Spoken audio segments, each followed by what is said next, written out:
A bit of an amendum video. Economic subject, just have to do it. I still do watch some of these modern mystic videos, but he's just such a horrible person. I mean, first he deletes all his videos in like 2 days. Talks about kind of complex subjects and basically just discounts any ability for anybody to make an argument because he's just going to delete all the arguments, make it all go away. And doesn't really want to deal with any real person. So he just deals with essentially commenters on some obscure board somewhere in Bangladesh and doesn't bother dealing with real people in this real world that's called YouTube or the internet in general where people can make arguments. No. So it's just such a horribly cowardly way to play whatever this is we're playing. So anyway, so this is on quantitative easing. I've done these videos before. I've pointed out these really, just inescapable facts. So let's do the chart first. Wow, that really goes a long way. Hopefully you'll be able to see the chart, or most of the chart. Well, there's the basic bit of the chart. So over in the corner there, you can see it says 4,434,863. Well, that's really in millions of dollars. So that's 4,434,863. So it's $4 trillion. So that's where this goes up to. So this was quantitative easing. 2009 or whatever, they started this idea of QE, this fix the economy by stimulating it, and blah, blah, blah, blah, blah, blah. And clearly for all of history before that, at the Federal Reserve, there was this little bar way down here, and that's where it stayed, in some sort of rational place. And now it's in this insane location that's $4.4 trillion out of place. And Mystic is arguing that this isn't consequential. I'm arguing that this is consequential in the sense that this is part of the whole idea of having the Federal Reserve was to monitor banks, to keep them under control, no shenanigans, to prevent 1929 disasters. So FDIC insurance and this was intended to be a hedge against disasters. And those hedges are the very things the banksters, in cahoots with the government, have used to inflate the stock market and protect the economy from the real downturn it deserved to have happen to it decades ago. There should have been a real correction decades ago, and they didn't want to have that because that's no fun for the rich people. So to protect the rich, they broke the very mechanisms that protect the rich from having to jump out of their buildings in New York, their Trump Towers. Because when this crashes, the rich are going to be in the gun sights. Okay? They're going to be the disposable fuckers. Because somebody has to be disposable.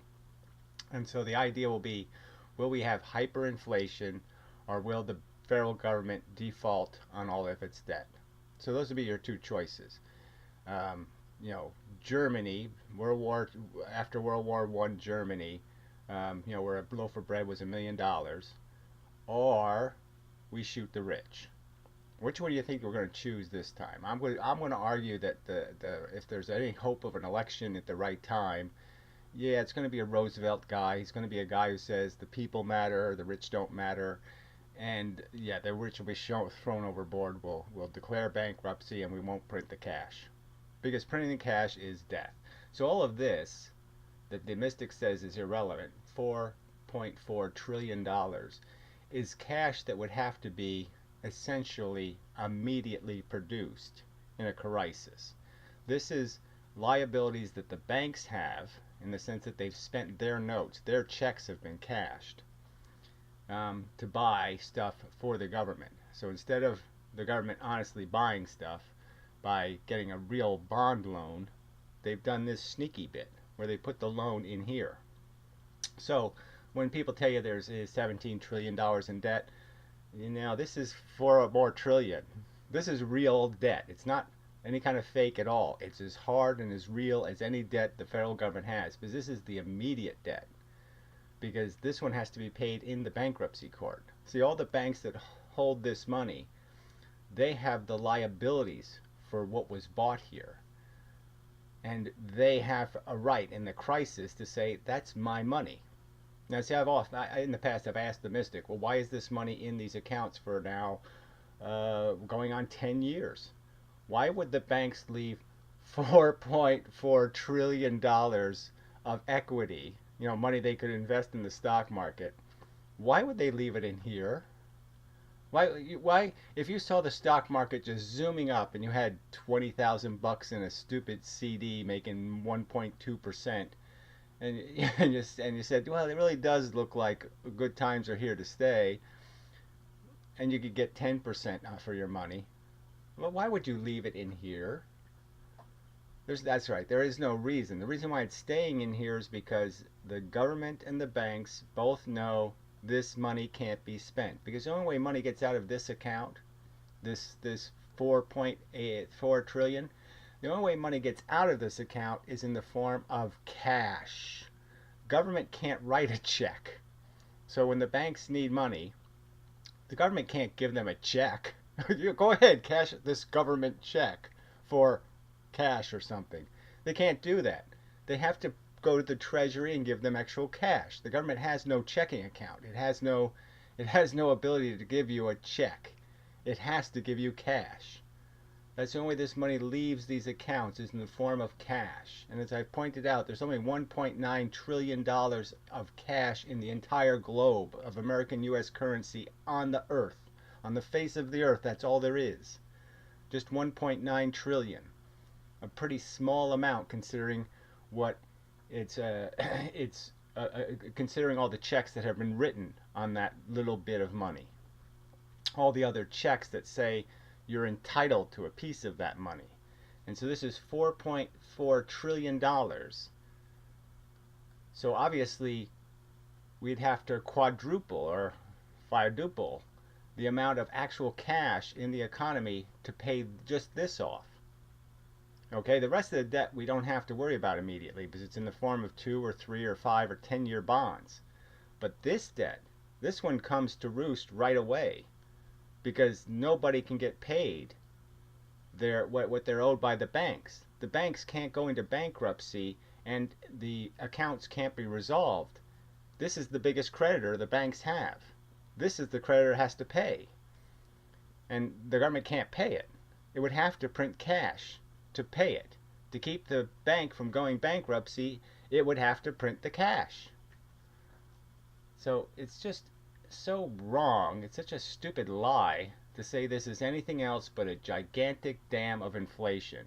That this is just dumping water behind the rickety dam just to put it off till tomorrow. Put the problem off till tomorrow. We don't want to see any little downturns in the market. Nobody wants to get unrich for a year or two. So just keep pushing it off. Don't pay your bills now.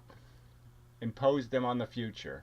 And this is just a gigantic, huge liability sitting on top of the future's head, where basically the economy has to be blown up. You can't just fix it now.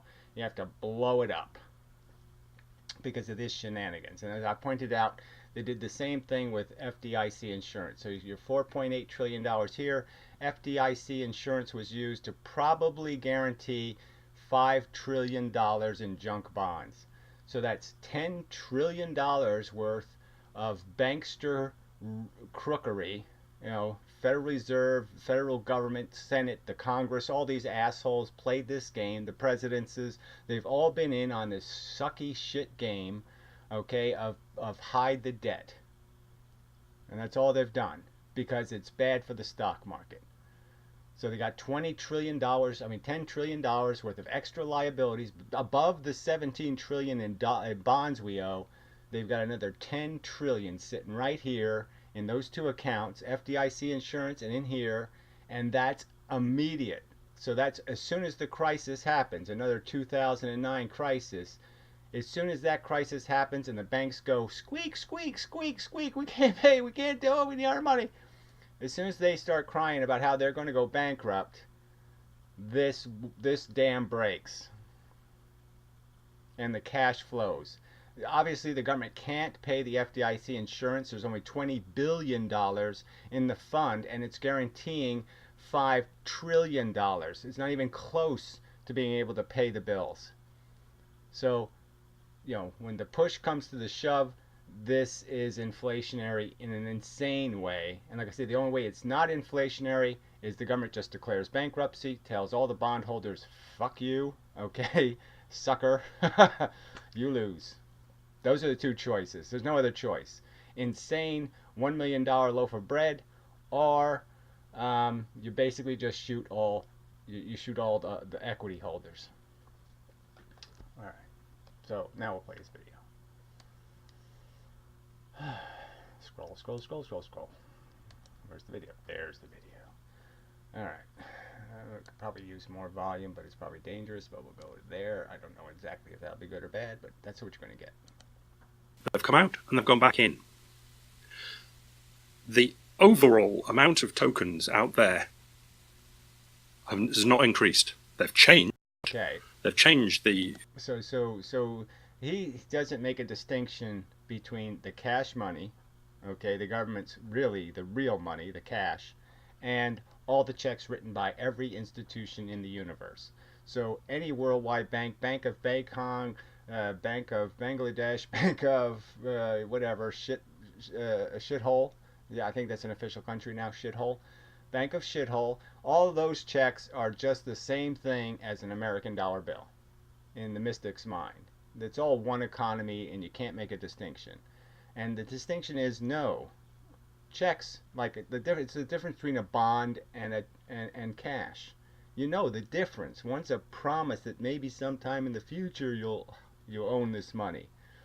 You've put your money out. It's gone. It's not, and cash is solid. They're two different things. Not to understand that the government printing a big giant IOU, that says IOU in the future such and such, and printing a dollar bill, they're two different things they're printing. Very different things. And he just will not let that stupid frickin' crooked-hatted hardhead of his recognize that you can't keep playing this game, that they're the same thing.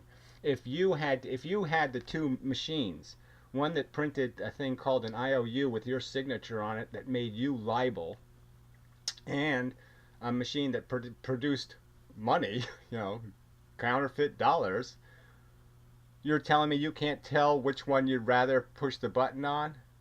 The one that prints the real shit or the one that prints the obligation? That chart I showed you is an obligation the federal government has. It's not, they didn't print money that just goes out and they say, we got away with it, it's free. Didn't cost us a thing. We just printed cash. It was great. It was fun. That's an IOU they printed. An IOU to the real banks. The real banks used their checks. They signed them on the promise that this money is theirs. The money in those accounts is the bank's money. That's the promise. And the promise is you can't use it until we pay it back. That's essentially what it comes down to. You can't use it until we put the money back. That is, we give you real cash that we took out of the economy and give it to you. But we can't use it with printed cash. We have to recycle real cash into those accounts to resolve them. And that's the deal. And it's an insane deal. It can't possibly work. It's just putting off the correction. That's all it is. This is just being procrastinating in terms of dealing with the real pain our debt economy has created, and nobody wants to deal with it, and so they just keep shoving it under the rug. And this is like syphilis and AIDS and botulism. They got all this crap under the rug, and when the rug splits, it's all coming to roost. And this idiot can't understand that.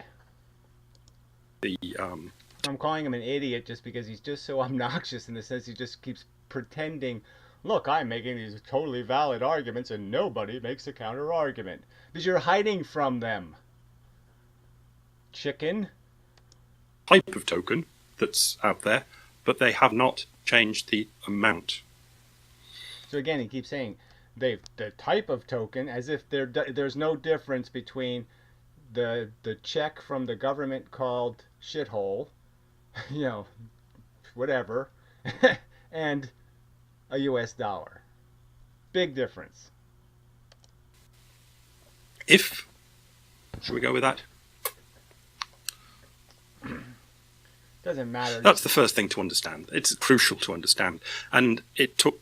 So again, he thinks it is crucial to understand that there's no difference between any of the banks or any of the forms of cash or any of the monetary systems.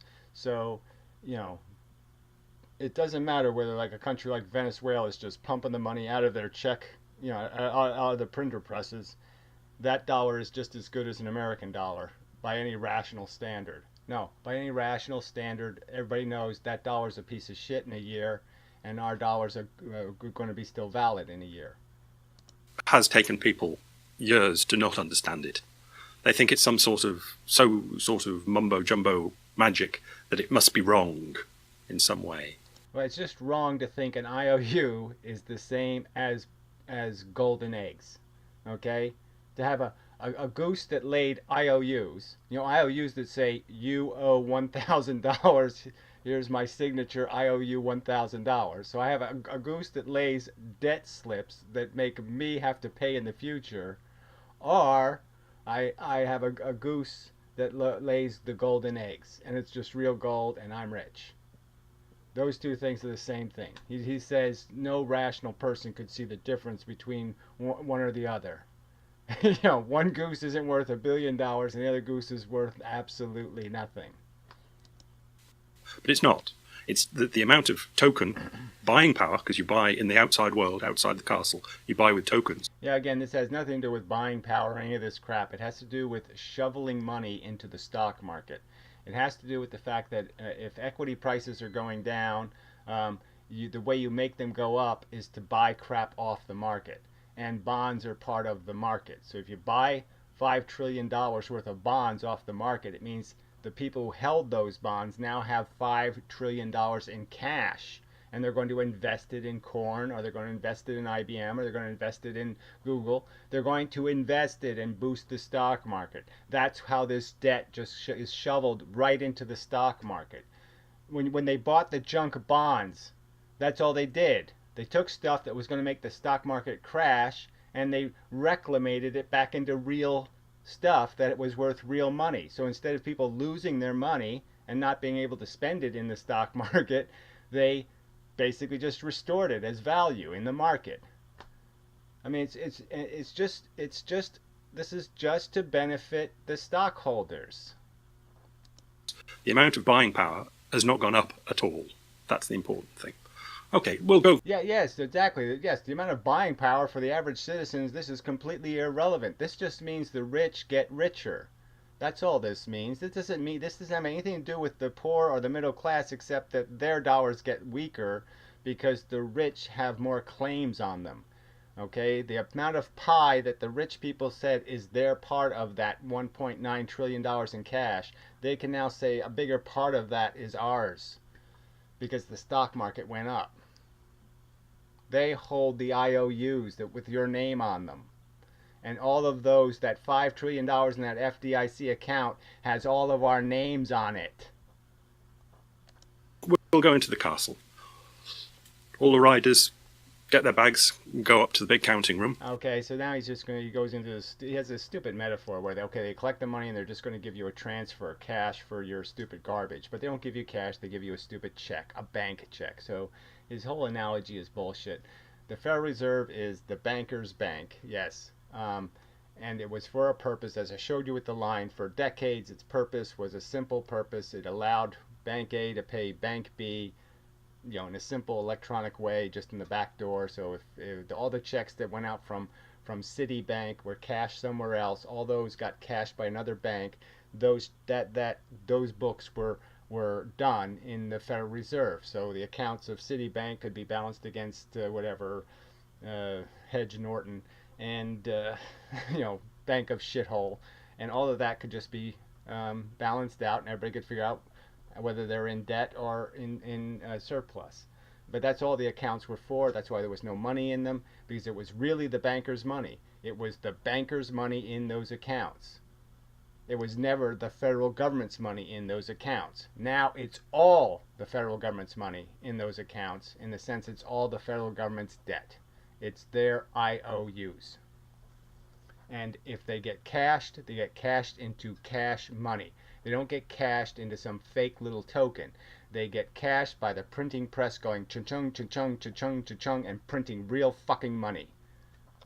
All right, so we'll jump ahead to 11.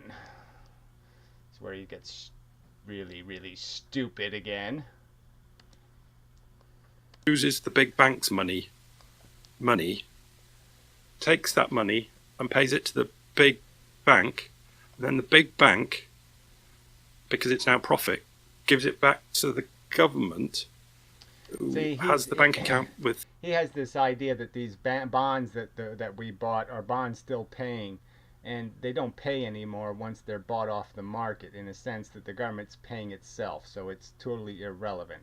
And those accounts, that $5 trillion, the banksters did figure out a gimmick where, because they're essentially loaning the government a huge amount of money, even though it doesn't cost them anything because they just wrote checks that they knew were bad, but they know the government's not going to call them on the bad checks because the bad checks were written for the government. So the banks are hugely overdrawn. You know, their books, if they counted the FDI, if they didn't count the money in the Federal Reserve account, they would be bankrupt right now, because they lent a huge amount of money, uncollateralized debt, to the federal government. $5 trillion worth of bad loans. But obviously they have an agreement saying, yes, you know it's a bad loan, I know it's a bad loan, we'll just pretend it's not a bad loan. So he's not even getting how this works at all. The interest is just, the bankers could afford to get away with it by saying, look, we have all this money in your stupid account, why don't you pay us interest on it? And so I would ask the MISC again, if it's the bank's money and they could take it out anytime they wanted to, why are they getting paid interest on it by the government? Why? If they could take it out anytime they wanted to, why is the government paying them interest to keep it there? Oh, that's right, because it goes out in cash. The big bank. So they say, oh, fuck, come in here, let's sell this out. What's all this running about the palace with bits of paper for? You're the banker, you just keep all the sodding money. It's my money anyway, because I'll cut your head off if you don't use it right. And that's what quantitative easing does. Yeah, so this has taken the obligation. Just complete rubbish. So we'll hear him say it. Taking the obligation. So he's understanding there's some obligation somewhere, but he's not getting whose it is. For the castle to pay out money to the people, and has kept it in-house, in castle, as it were. Yeah. So like there's some notion that, okay, we borrowed the money secretly from the banks instead of issuing bonds. So instead of the government issuing a bond and nobody wanting it because they know it's going to go bankrupt, but anyway, and having to pay real interest, they just made a secret deal with the banks and said, look, just loan us the money, you know, look, it doesn't cost you anything, Mr. Bank, to write the check. So just write the stupid checks. We won't count them as real checks, and we won't force you to be bankrupt. All right? So you win, we win, everybody wins, and we don't have to pay interest on the bond. So all they're doing is evading having to pay interest by issuing a real debt slip. So instead, they issue this fake debt slip, and they pay a little bit of interest to the banks. That is 0.25%. So they pay a little bit of interest to the banks for a gigantic $5 trillion loan that if they had to issue it in bonds, they'd probably have to pay 3 or 4% interest, 3% interest, let's say, 2.5% or something like that. It'd probably be more if it's $5 trillion, a huge amount of money. So they're evading interest payments, and they're also evading the idea that the federal government is now, $28 trillion in debt. They're evading that being in the headlines. The federal government is now $28 trillion in official debt. So that's all they're doing. They're evading it. That's why it's in the FDIC insurance. Because no one pays any attention. Nobody has the books on that I know of. How much has been insured by the FDIC insurance fund? They don't tell you. But we know it's all a Fannie Mae and Freddie Mac. All the junk in the mortgages, all those bad mortgages, that's what that the FDIC insurance insured was complete crap. Stuff people owned, they should have gone bankrupt, and the government saved them. It's not going to save you, but it saved the rich. And now the government doesn't have to pay out for all those tokens that have been brought in. How are we doing? It's 12 minutes, but I know the obvious question is, but what about these bank credit things that are written on the big bankers' books? Right. So that's that chart that $4.4 trillion. So he's saying, what about that? So I'm asking you, yeah, what about the $4 trillion? $4.4 trillion. So what?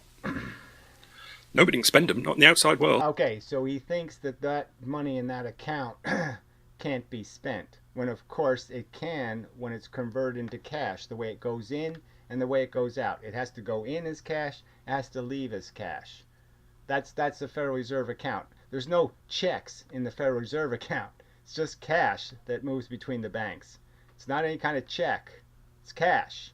The banks always take cash out of the Federal Reserve. They never take yachts or fig Newtons or some other kind of barter. No, they always take cash out. When the money leaves, it always leaves as cash. Always, always, always, always, always, always, always as cash. And he's pretending, oh no, it's not stuff in the real economy. Well, it is as soon as the banks take it and they're entitled to it clearly, legally. It's their money. Absolutely nobody. Banks can't spend them. People can't spend them. Nobody can spend them. All they're there for is... So again, let's just understand.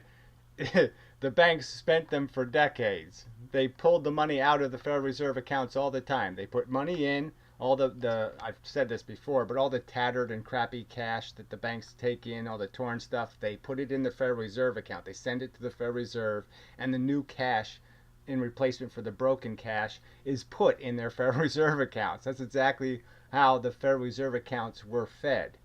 But that it's real cash. This is just nonsense. If one bank in the outside world owes another bank some money, they send a message to the castle to say, "Yo, is this money?" And he says, "Are you?" All right, so this is just the cliche, the purpose of the Federal Reserve accounts. We're not talking about their purpose for their entire existence until 2009. Clearly, 2009, the chart went completely nuts. Certainly, what's happening now is completely different than what was happening then. There's no way of saying, oh yeah, it's just business as usual. $4.4 trillion is not business as usual. Stupid people. All right, where do we want to go now? 14. We'll be done. So that's it. Any questions? Yeah. So what you should have been able you to on see, drugs? this inflation stuff that people talked about, where's it going to come from? All right, so where's the inflation going to come from? The inflation comes from that the only way in a crisis, so there's a crisis, let's say, and the bank creditors are saying, I want my cash. The bank is saying, my cash is in the Federal Reserve account. So I'll pull the cash out. So it says to the Federal Reserve, give me the cash. Now the Federal Reserve doesn't have any cash, and it has nowhere to get cash in a pinch. It has no creditors it can squeeze. It can't go to the drug dealers and say, give me the money you owe me. It's got no way to get any cash. All it has is debt. It doesn't have any cash. So it has to turn on the printing press. Cha-chung, cha-chung, cha-chung, cha-chung. That's called inflation. That's what happened in Germany. Germany didn't go into bankruptcy, or a loaf of bread didn't end up costing $1 million in Germany because they issued a lot of bonds. No, it ended up costing $1 million because they printed a lot of cash. Venezuela, all the countries in Brazil, all the countries that went bankrupt in the past, they all went bankrupt because cha-chung, cha-chung, printing cash. Because there's, There's no outlets. The power lies in the castle, and the castle. It's nothing about power. It has to do with who owes the money. Whose money is it? It's the banker's money. The checks were written with their signature. It's their money. And the only way we can erase their name and put our name appropriately on the check is we have to create money to do that. So we have to raise taxes and get $5 trillion worth. Or you have to sell the Wyoming or something. Or you have to do something to come up with the cash. Or you have to print it. And if you print it, it's inflation. Why is there only $1.9 trillion in circulation? If you can print as much cash as you need, Mystic, why has the government only printed 1.9 trillion? Why doesn't it print more if it's harmless? Castle can't be forced to do anything because all the power lies in the castle. The people had an amount of tokens to start with. They've still got the same amount of tokens, and they'll always have. This has nothing to do with the people. This just has to do with the rich and the paintings they're buying, the assets that are held by the rich, the number of Van Goghs on the market. And if the Van Goghs start getting too many of them on the market, then somebody has to buy some off to keep the price up. This is like gold, or this is like oil. That the markets are controlled by the volume, and this is all just about controlling volume. So when the prices started dropping, the government needed to pull equities. They needed to pull ownables off the market. They had to pull some paintings off the market so the other paintings would go up in value. That's all that took place here. A bailout for the rich, period. The same amount of tokens, according, with reference to the quantitative easing thing. In-house, it just means another load in another office. There was another load of books that said that the government was liable to give. Right, so it's just some irrelevant fake book. That's not real money that we really owe. It's not real checks that the bank really wrote. The bank, it's on their books. They bought this stuff with their check. Their check was cashed. It's their liability. And the money that pays for it ultimately is in the Federal Reserve account. And either we pay for it, either we give cash to the bank from some other source, or they take it out of the Federal Reserve. If they take it out of the Federal Reserve, it has to be printed. If we pay back the money, okay, then we honestly get out of the deal. We pay our loan back. But it's clearly just a loan. All they did was, instead of borrowing money on the open market, in the open where everybody can see it, okay, and it's counted as real debt, they avoided it being counted as real debt by putting it in the Federal Reserve. So instead of having to say we are $28 trillion in debt, they can say we're $17 or $18 trillion in debt. That's all this is about, is hiding the frickin' liabilities and understanding that we did all of that. We created all that monstrous debt, not to serve the people, not to educate kids, not to clean up the garbage, not to, dewarm the planet, not to do anything legitimate except keep the rich rich. Bail out rich people that went bankrupt. That's what we did with this debt, is we bailed out people who went bankrupt, and we wouldn't let them go bankrupt because one bankruptcy leads to another bankruptcy, and that's the cascade of bankruptcy. It's not going to be a run on the bank that sinks this economy. It's going to be a run on the bankruptcy court. Fact. Bank tokens, which are stored in a book over there, to various banks, so they can write on bits of paper for the people. Don't have to do it anymore. Who's the winner of quantitative easing? You could say the government, because they are. Oh yeah, the government. It's the government owes $4.4 trillion more in debt. It somehow wins in this argument, and it's also paying the bankers interest rates on that debt. So it's a little higher. It's more like realistically $5 trillion if you probably added up all the bullshit, the shenanigans, and the yachts and the planes. Liable to do some more paperwork. or in the real world, you can say that they've made out like bandits. That they, what was the example this morning? Yeah. So the point is the average American's debt went from $300,000 to $600,000. That's the real world circumstance here. The percentage of what you owe to rich people went from, it was doubled by these shenanigans, by these tricks, by freaking stinking lousy creepy fucking banksters and bummy stinking political hacks, including Obama and Bush and Clinton. 400 billion. They were liable to pay out 400 billion to out there, but they kept it all in castle, so really don't have to pay out that 400 billion anymore. Let's just understand, that's just complete nonsense. The obligation is as real as any of the obligations the federal government has.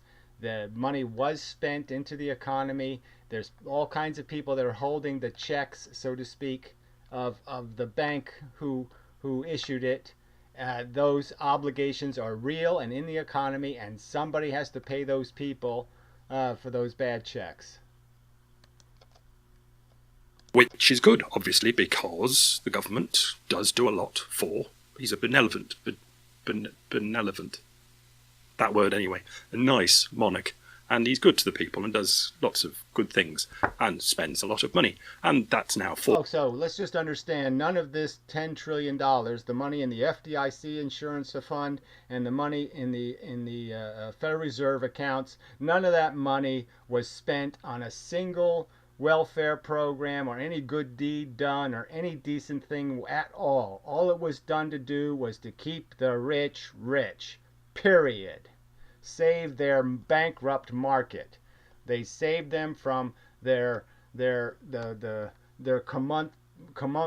They got these huge capital gains profits with this stupid bubble economy, and all they did was preserve their bubble wealth with the money. That's all they did. Make the rich richer. They didn't serve any social need whatsoever with this risky bullshit adventure.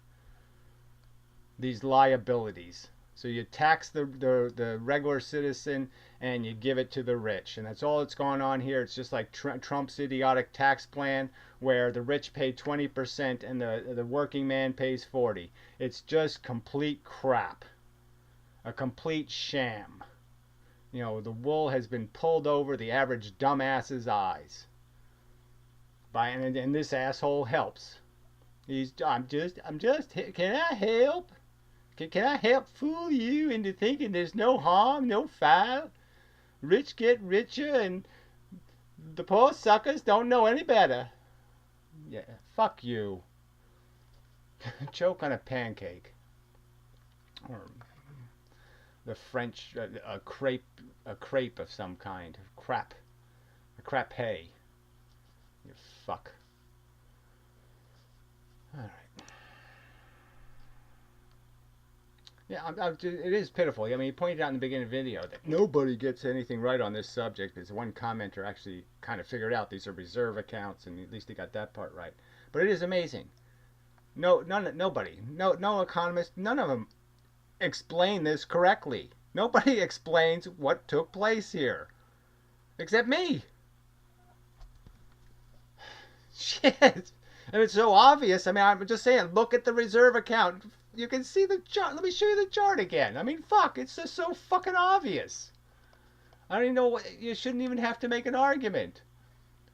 How does the money get into the Federal Reserve account, right? How did it get in back in 2004, 1958? So like I said, this chart number, this line goes straight down. Doesn't go up at all. Nothing. Forever. For, all the way back to like 1900. Nothing. And all of a sudden, 2009, $4.4 trillion. I mean, 4.4 trillion, not 4.24 billion, $4.4 trillion. And so the only way money ever went into this account was cash. Cash is the only way it gets out. Cash is the only way it gets in. That's it. Forever. And all of a sudden now we're supposed to pretend this isn't really cash. No, this is $4.4 trillion in this is cash waiting to leave. And the only reason why it doesn't leave, just think about it. If the banks had $4.4 trillion, just think about it. They have a chance to make 0.25 interest over here, or they can make 10% interest over here. Now, you're going to say there's not some reason why the banksters, the little smart banksters, can't figure out to take their $4 trillion and put it in this bank instead of leaving it in this bank? Oh, obviously they know it's not their money quite yet. Okay, they made a deal with the government. It's borrowed money. It's not real money. Okay? I mean, it's obvious. The banks would not leave $4.4 trillion in this stupid bank account. They would fucking buy Google stock. Fuck. Obviously, this money has to stay here till the federal government fixes it, pays it back. Shit, it's a loan. It's debt. Plain and simple. I'm sorry if I'm too close to the mic. I forgot about that.